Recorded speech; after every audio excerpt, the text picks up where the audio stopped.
Hello, welcome to Pike Creek Farm. My name is Renee, and if this is your first time here, thank you so much for joining me.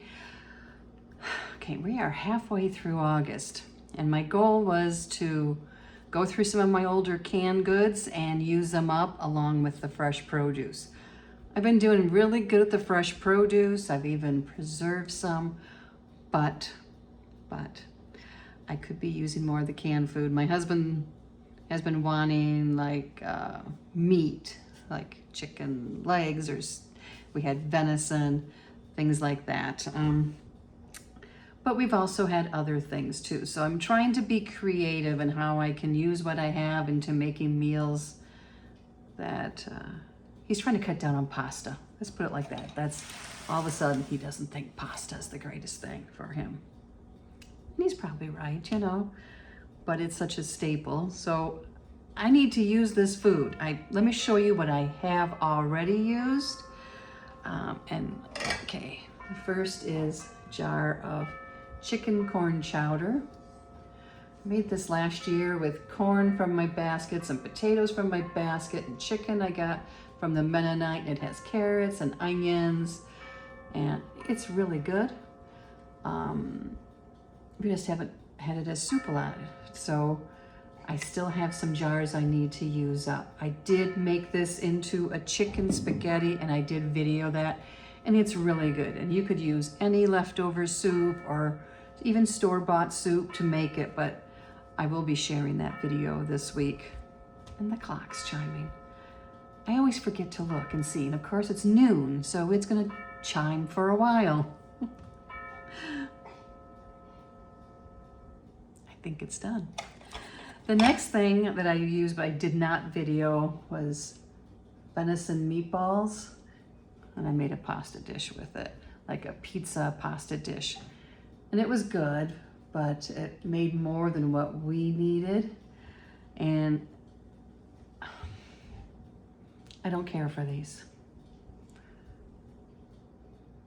I think the venison, this must have been from a big buck that he got, and the venison is stronger, and that doesn't usually bother me. But I couldn't add to it what I normally add to meatballs. You know, there's no breadcrumbs and some of the other things. There was seasoning. So I think the next time I use one of these, I am going to break up the meatballs so it's more chunks of meat, and then I'm gonna season it. So I'm gonna use it differently next time. It was not bad, but it just wasn't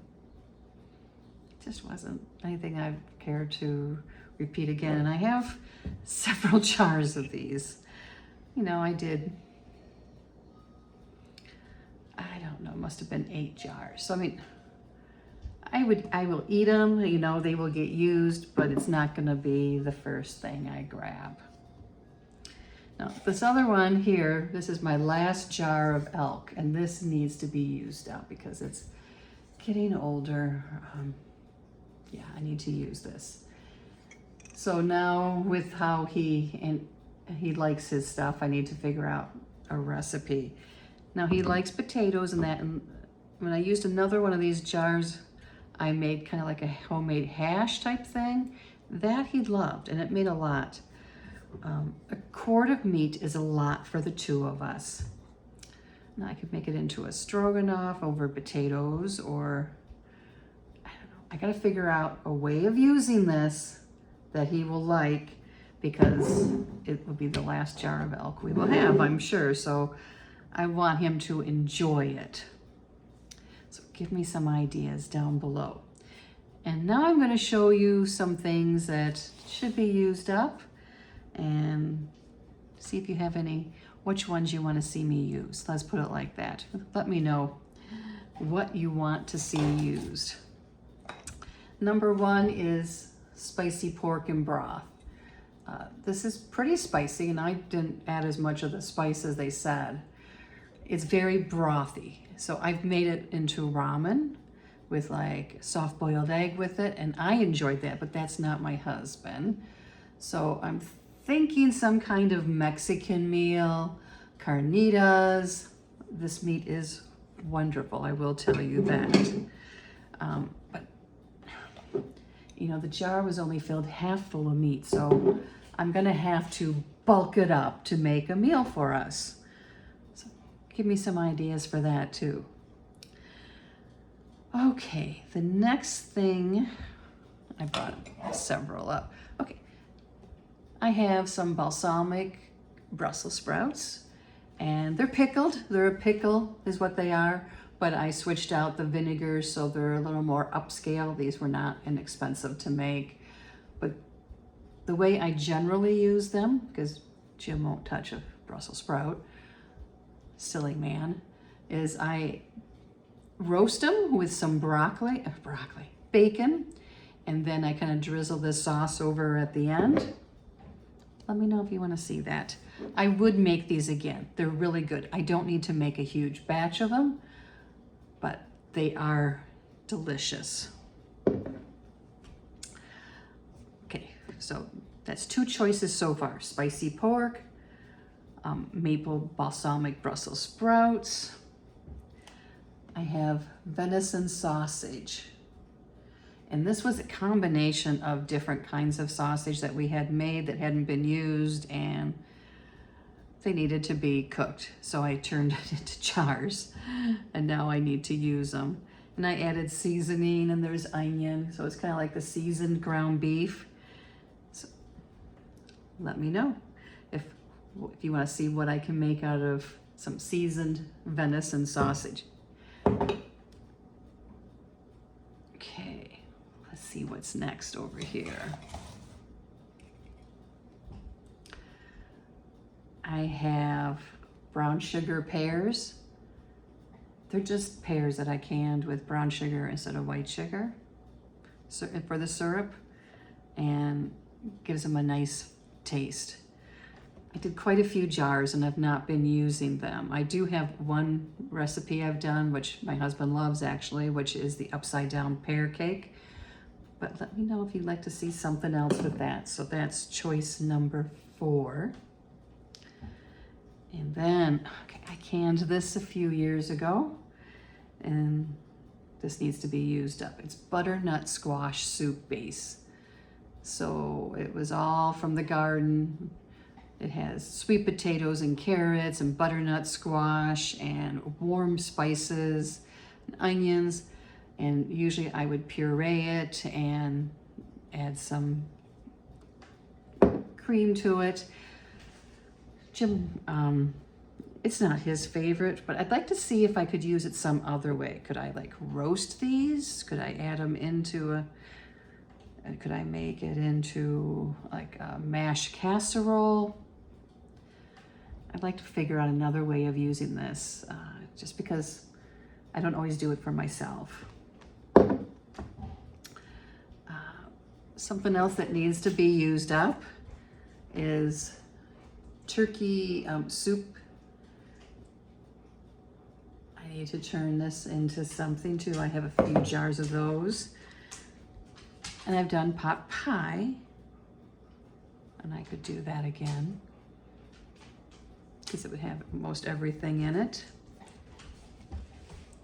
I have 1 jar of cowboy soup left. I did a video on this.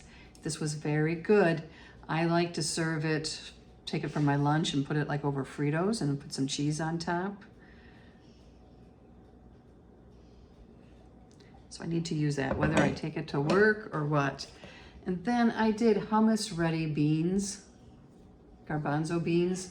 So these have spices already in them. Does not have oil, does not have tahini, that would have to be added, but it has the spices that you would use.